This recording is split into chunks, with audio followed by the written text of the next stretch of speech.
Alright, hey, this is Captain Organic Planet, and this is a rebuttal to DNews video recently, how they're coming out and saying that there's nothing to worry about Fukushima radiation, and what you heard about Fukushima are a bunch of lies. He believes that there's a lot of fear-mongering going on, and it's really not as bad as it's supposed to be. But I actually figured out in their video why exactly they're doing it, what their agenda is. They're pseudo-reporters. They say they want the truth, but they tell you right in their own video that they didn't even go for the truth. They could have went to the beach. We're talking about the Discovery Channel, who is a multi-billion-dollar corporation, and you can't tell me that they can't afford a $1,000 Geiger counter, or actually what they're supposed to, what he did not understand about the radiation in the video is he talks about a Geiger counter not being able to figure out where it's coming from exactly, because it's just picking up the radiation. If they were smart, they would pick up the gamma spectacular, which isn't going to cost you tens of thousands of dollars, and you could identify those isotopes on that beach over there.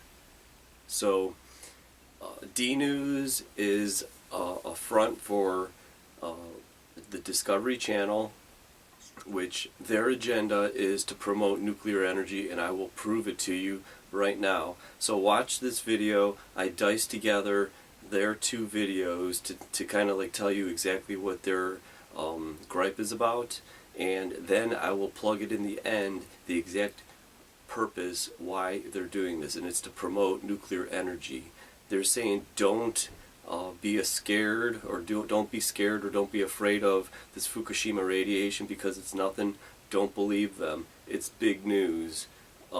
It's global. There's a cover-up going on. They don't want you to know how bad it is. Then why is it up until 2011 the acceptable amount of radiation in our food was fine? Why did it have to be raised up because of Fukushima?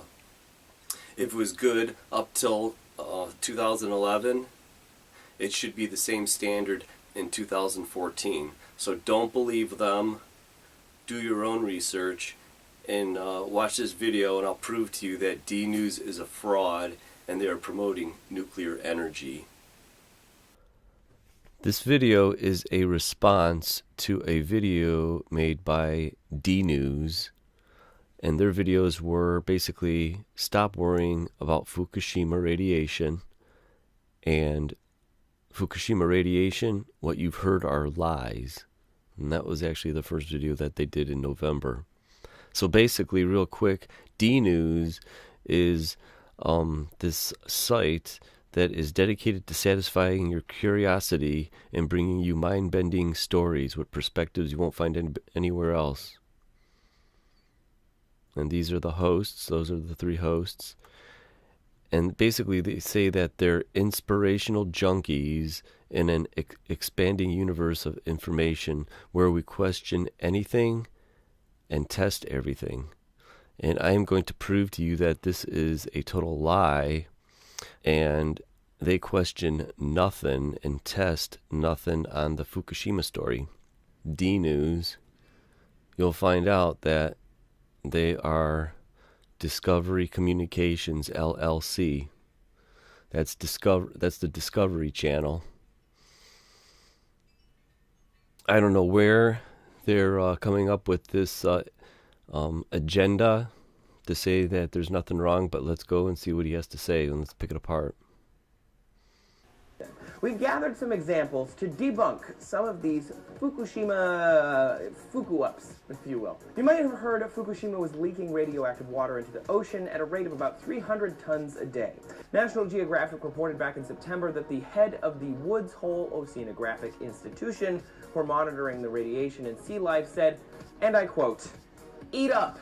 Back in the U.S., Professor Eric Norman of Berkeley did find radioactive material from Fukushima in California rainwater, but it came from evaporated ocean water that rains down on us. Is it enough to hurt? Nah. It's the same issue that we would have with anything else, and Pacific evaporation is kind of a huge amount of water. The bottom line is, the Fukushima disaster was not good. It was pretty bad, but it was not the worst ever. Should we be afraid here in the United States, Canada, Mexico, and other places? We should not. Earthquakes of 8 or higher magnitude hit only once about every year since 1900, and the chances of another Fukushima are really, really low. But still, this week, the Japanese government opened a windmill power generator off of the coast of Fukushima Daiichi to finally restore power to the devastated area in the wake of multiple meltdowns of Fukushima disaster. And the Fukushima disaster has implications far, far into the future for nuclear power, so we'll just have to see what happens. But recently, the UK has committed to building the very first new nuclear power plant in the EU since the disaster, so at least we're moving forward. But recently, the UK has committed to building the very first new nuclear power plant in the EU since the disaster, so at least we're moving forward. Now, almost 3 years since the meltdown, the mob is still out there trying to make others believe there is deadly Japanese radiation hitting the west coast of the US and killing animals. But recently, the UK has committed to building the very first new nuclear power plant in the EU since the disaster, so at least we're moving forward. See, I petitioned my boss to get a Geiger counter so I could go to the beach and check it out for myself. If there is high levels of radiation out there, guys, I want to know about it. Good science means repetition and documentation. While my executive producer looked into renting a Geiger counter, not easy to do, I started researching. Now, as you can see, I'm not on a beach. So that should tell you something. There is no real reason for me to go there. But recently, the UK has committed to building the very first new nuclear power plant in the EU since the disaster, so at least we're moving forward.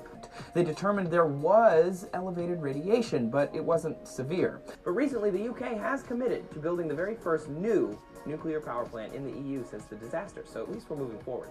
Hitting 7 times normal for background radiation. Why? We don't really know yet. It could be many different reasons. So many. This isn't CSI or Star Trek. But recently, the UK has committed to building the very first new nuclear power plant in the EU since the disaster, so at least we're moving forward. They cannot analyze it. There's no way to tell if it's from Fukushima or a nuclear bomb or whatever just using a Geiger counter. The California Department of Public Health has determined it was naturally occurring radiation, though, again, they don't know the exact source. But recently, the UK has committed to building the very first new nuclear power plant in the EU since the disaster, so at least we're moving forward. Fukushima is still a danger to Japan and the bottom-feeding fish and wildlife in the immediate area around the Fukushima plant, but not to California or Mexico or Canada or Hawaii or the fish and wildlife in the rest of the Pacific. But recently, the UK has committed to building the very first new nuclear power plant in the EU since the disaster, so at least we're moving forward. So at least we're moving forward. So at least we're moving forward. So at least we're moving forward. So at least we're moving forward.